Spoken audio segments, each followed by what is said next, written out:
అన్న నమస్తే అన్న. నమస్తే. అమెజాన్ వెబ్ సిరీస్ చూసావా? రేవంత్ రెడ్డి గారు చెప్పింది. అన్న నిన్నటి నుంచి మన ముఖ్యమంత్రి రేవంత్ రెడ్డి గారు అమెజాన్ వెబ్ సిరీస్ అన్నారు కానీ నిన్నటి నుంచి ఇది ఇంకెత్తుకుతున్నా, గూగుల్ కూడా చేస్తున్నా, అది దొరుకుతం లేదా అసలు. రేవంత్ రెడ్డి గారు తెలంగాణ సీఎంలో లింక్ పెడితే బాగుంటుంది. ఎందుకంటే అమెజాన్ వెబ్ సిరీస్ది లింక్ పెడితే చాలా బాగుంటుంది. అందరూ చూస్తారా ఏడ పెట్టిండ్రు అమెజాన్ వెబ్ సిరీస్ అంటే ఏందో.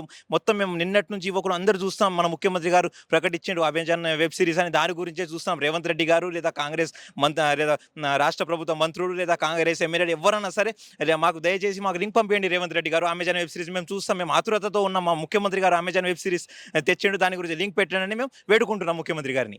ఓకే. రాష్ట్రానికి 1,70,000 కోట్ల వరకు పెట్టుబడులు రాబోతున్నాయి కదా! మరి కడుపు మండిపోతుంది. నేనే వాడావా? మేమెందుకు అన్నారా రేవంత్ రెడ్డి ఈయన వాడాలి, మనం ఎందుకు వాడతాం? ఈయన రేవంత్ రెడ్డి 1,78,000 పెట్టుబడులు కాగితాల పైన చూపిస్తున్నారు. కాగితాల పైన కాదు, ఇంప్లిమెంట్ చేయాలి. గ్రౌండ్లో ఇంప్లిమెంట్ చేస్తే నమ్ముతాం మేము కూడా.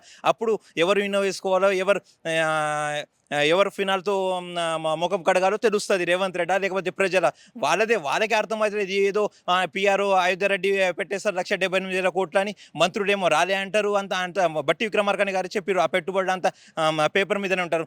పక్క రాష్ట్ర ముఖ్యమంత్రి చంద్రబాబు గారే చెప్పారు అది అంత ఉండదు, పెట్టుబడి పేపర్ మీద ఉన్నట్టు కాదు, ఇంప్లిమెంట్ అయితేనే పెట్టుబడులు అని. ఏదో పేపర్ల మీద చూపిస్తున్నారు, ఏదో హైదరాబాద్లో ఉన్నని దావోస్లో తీసుకుపోయి ఎంఎస్ఓలు చేసుకుంటున్నారు. అంతా ఫేక్ అన్న, ఏం పెట్టుబడి లేదు, ఏం లేదు. ఏదో రేవంత్ రెడ్డి ఇక్కడ దోచుకున్న డబ్బుని అక్కడ దాచుకోవడానికి ఏలిండు దావస్. ఓకే. ఢిల్లీ పర్యటన ఇప్పటికి దాదాపు 30 సార్లు చేశాడు కదా! మరి రాష్ట్రానికి ఏమన్నా ఉపయోగపడింది అనుకుంటున్నావా?